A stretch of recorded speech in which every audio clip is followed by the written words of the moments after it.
Hello, everyone. And I want to start off by just congratulating all of you on being a part of this extraordinary event. Okay. I've heard nothing but great things from Andreas and Dylan about the caliber of the cohort. And clearly the fact that you're here today says that you've really made quite the impression on both Oxford and the St. Gallen Symposium. I'm Mike Grandinetti. I am, amongst other things, a ex-McKinsey consultant, an 8-time tech entrepreneur, and a professor at Harvard, Brown, Rutgers, and I'm an industry fellow at Babson College. And we're here, of course, to talk about a subject that you have all dug into deeply, which is SDG 4, ensuring inclusive and equitable quality education and promoting lifelong learning opportunities for everyone. Now, is that important? It absolutely is important. Now, why is it important? Well, one reason it's important is because it pays incredible dividends. So if you go back to one of the founding fathers of the United States, a polymath by the name of Ben Franklin, he was quoted as saying, an investment in knowledge pays the best interest. Now, what's remarkable is he said this in the 1760s. And if you look at World Bank data, they have calculated that each additional year of schooling yields a 9% annual rate of return, which is actually superior to the price return of the Standard & Poor's stock index over the past 50 years. So the bottom line is you can't find a better asset to invest in than knowledge. And it's not just good for an individual, it's good for society, and it's good for the economy. Okay, and so what we're going to do is we're going to address these questions. Okay, I'm going to go through them very quickly, right? And I suspect that you've been thinking a lot about these, but I wanted to share some input with you, right? So we're going to go through these questions, right? The first one is, how do students access basic technologies and the internet? And of course, there's going to be distinctions between developed economies and developing economies. The second question is, how do we now harness emerging technologies with artificial intelligence really being sort of the big, tall pole in the room?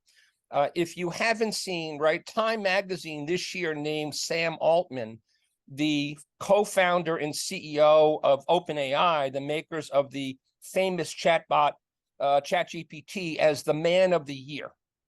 Okay. How do we bring these technologies into the classroom to allow us to achieve SDG 4? Third question is, are we losing something by bringing in AI? Are we sacrificing creativity? Are we sacrificing critical thinking? Is there a trade-off, or can there be potential synergies? And, we're going to be very, very timely here. So I'm not sure if we're going to get to question 4.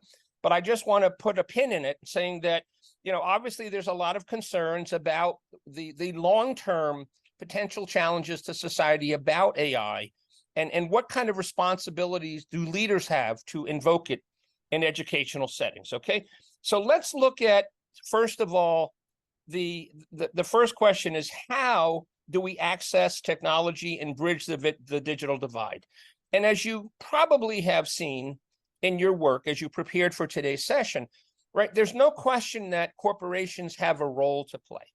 And so public-private partnerships, where both governments and corporations can collaborate to fund infrastructure, okay? And of course, broadband access and very affordable devices like Google Chromebooks are critical, okay?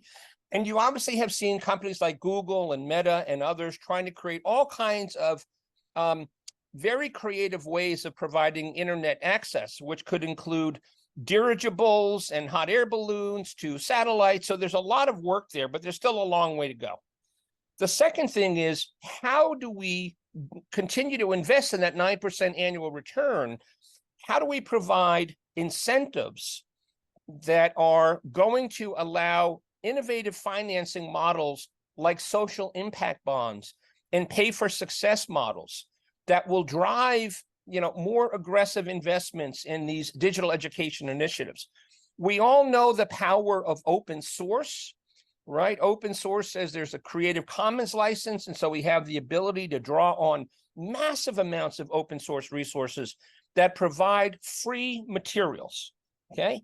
And then we also know that we need to, in those economies where either internet access is spotty or where it just doesn't exist, we need to be able to provide offline access to educational content, okay? Because the last thing you want to do is be in a school system and you lose power and you don't have the ability to take advantage of being in that facility for the day, or of course it's the online training went down. And let's be clear, right? It's not just students that need digital literacy training, it's teachers as well. I'm giving talks all over the world now on generative AI, at universities. How do we bring generative AI into the classroom? Okay, and teachers need to know that too. So this is not just for students, okay? So the second thing, of course, is there are, as you know, from 30 countries around the world, very different conditions on the ground. And so for developing economies, it's much more about standing up infrastructure, making sure that we have access to the internet, it's reliable, that it's got some level of bandwidth so that we can download the kind of things that we need to see in this video world. And so, but when you get to the developed economies, of course, right, we already have a lot of this infrastructure. And so how do we then take it to the next level with personalized learning, digital inclusion, right? Even in the United States, there's a lot of people living, below the poverty line, and they're just as starved for the kind of capabilities that a lot of emerging economies are starved for, right? So companies have their own role to play, right? As someone who's been in the tech industry, I know that tech companies often will provide very, very deeply discounted, if not free, capabilities. Telecom companies have to make these investments. They've got to create affordable data plans for students. Content providers need to be much more thoughtful about creating culturally relevant digital learning materials, right? It drives me crazy as a professor when I go to Harvard Business School publishing, and so many of the case studies are about Western companies. So if I'm in the Middle East or Africa or Asia, I want to use more localized companies that are, much more culturally understood, okay? And so now, we know that emerging technologies really can and are already beginning to transform education, personalized learning, right? Artificial intelligence tutors, so that we can bring individual student needs to the fore and we can provide targeted support and feedback, right? Teachers are overwhelmed right now. They're under-resourced and they're overwhelmed. How do we automate administrative tasks like virtual tutors that can provide a lot of that feedback to students while they're maybe creating class lessons for the next day?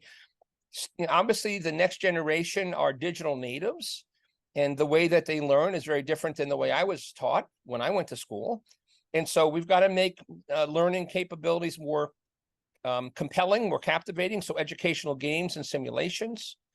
And rather than wait for a report card at the end of the semester, how about we get feedback every day on our lessons, okay? And so obviously we care very much about ethical development and deployment. There's no question about that. And I think we need to take away what I would say is the unfounded fear factor about AI right now, okay? There's a lot of dystopian perspectives about AI that are simply over the top. We're a long way away from general artificial intelligence. And so let's think about how we can use it to our advantage today. Because if we don't, then we're going to fall further behind. And as you probably know, there was a study released recently. Students fell across the world further behind during COVID. And that was already on top of a 10-year trend globally in terms of, scores that are falling in math and science and reading. So, we've really hit a crisis point here, okay? So let me give you just a couple of examples of what is possible. This is a course from somebody known as the Endless Academy. And what this course or what this platform is all about is you can literally, using generative AI, create a course exactly for yourself.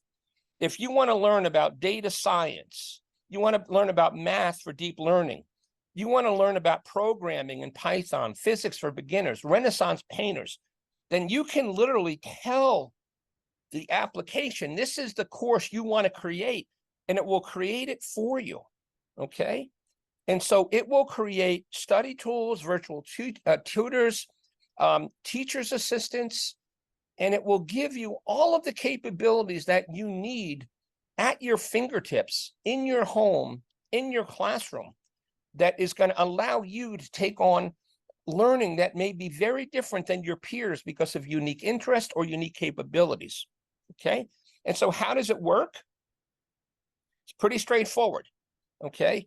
AI tailors the course to you. You customize the content, you customize how the course is taught, and you can edit it, you can remove blocks, you can add blocks or sessions, you can take notes, right? And so it's a very powerful modality, okay? And here's just an example of math for deep learning, right? These are the 10 subjects that a student might want to, to learn as they want to, get into a very, very lucrative field, which is math for deep learning, okay? Which is incredibly marketable today.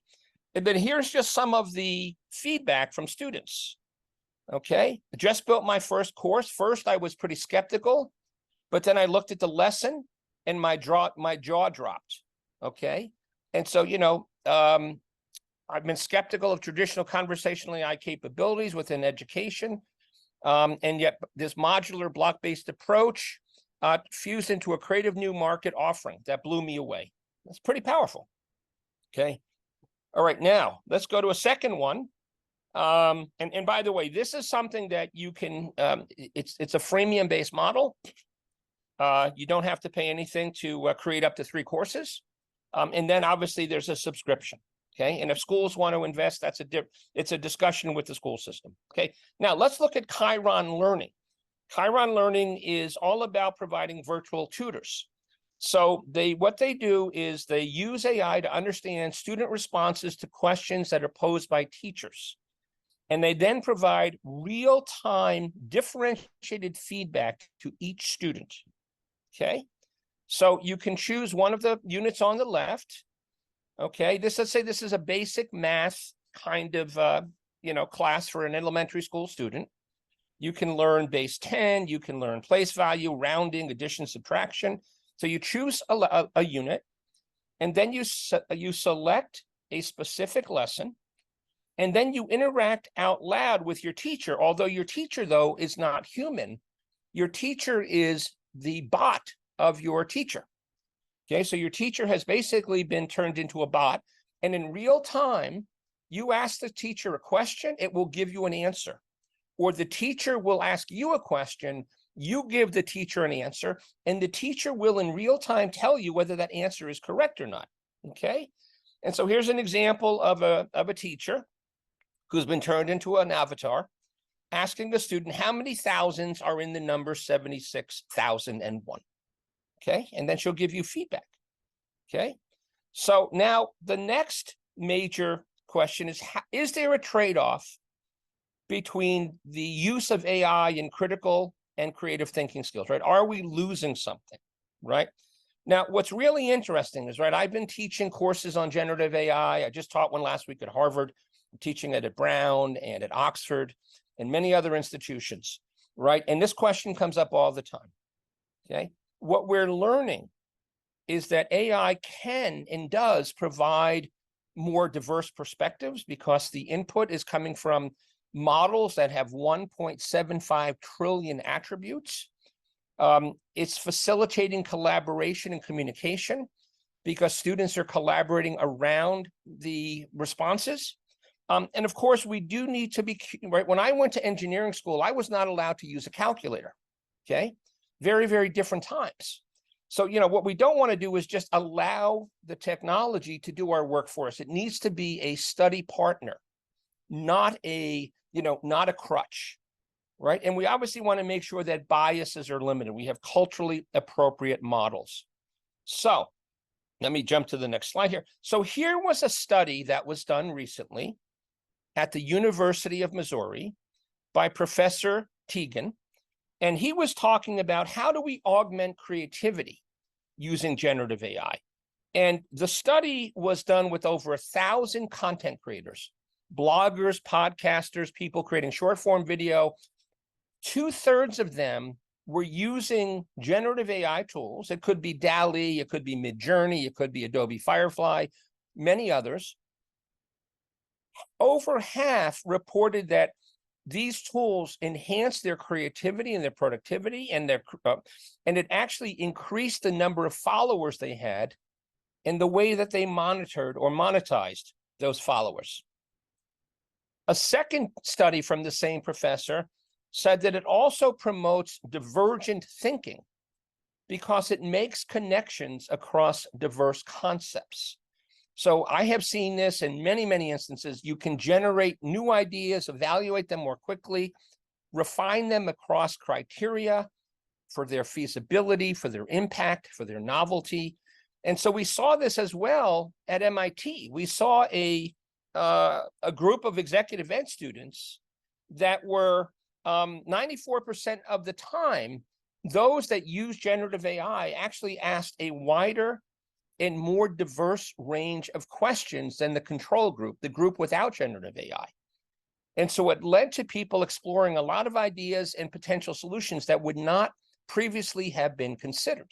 Okay, that's very powerful. Just imagine putting this to use in your own projects. Okay, there may be some things that you could have missed that would have helped you think about. So in terms of generative AI in education technology, let me just flip to something that I think is very important. So the venture capital community has identified a wide range of different kinds of education tech tools. In fact, they've studied, and this is about a month old now, they studied 280 education technology tools, and they organized them into 6 basic primary categories and then 15 secondary categories, which are the yellow boxes, right?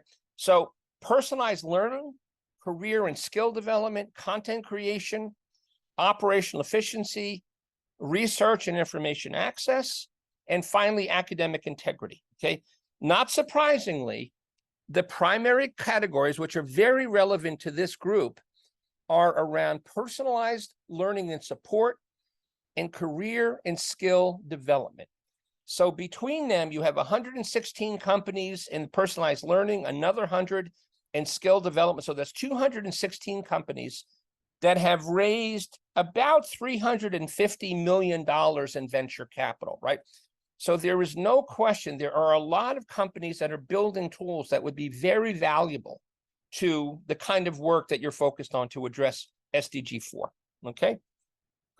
And then the secondary category, where is most of the investment flowing? AI-powered study tools like Chiron Learning, language learning like Duolingo, and then teacher assistants and co-pilots, okay? So, and there's just a lot of different companies that are really coming into the market now, including Chiron Learning here in the virtual tutor space, that are taking on some of the incumbents, companies you probably know from your own studies at university recently, okay? A whole new realm of AI-based EdTech tools are coming online now. Now, so we do have time. Let's talk about the intersection of AI and responsible leadership, okay? It's very, very important that we understand how these algorithms are working. It's very important that these are not black boxes, okay? If there's ever a need for transparency, it's going to be in education, because people are their grades and their ability to be motivated in their studies and their ability to, literally learn the skills that they need to learn. So we need transparency and we need accountability in AI algorithms that are being used in education. It's a critical question to ask any vendor or any partner, right? We obviously need to do some localized training, which is increasingly easy to do in this new generative AI era. It's very easy to upload data to what they call prompt engineer at a local level, your own capabilities with documentation and information that is relevant to your culture, your region.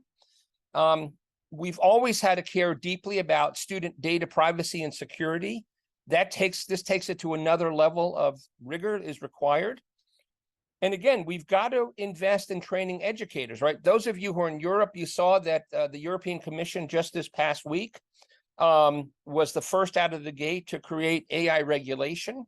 We're seeing a lot of activity in governments and regulatory bodies, and even in the technology industry. So it's moving.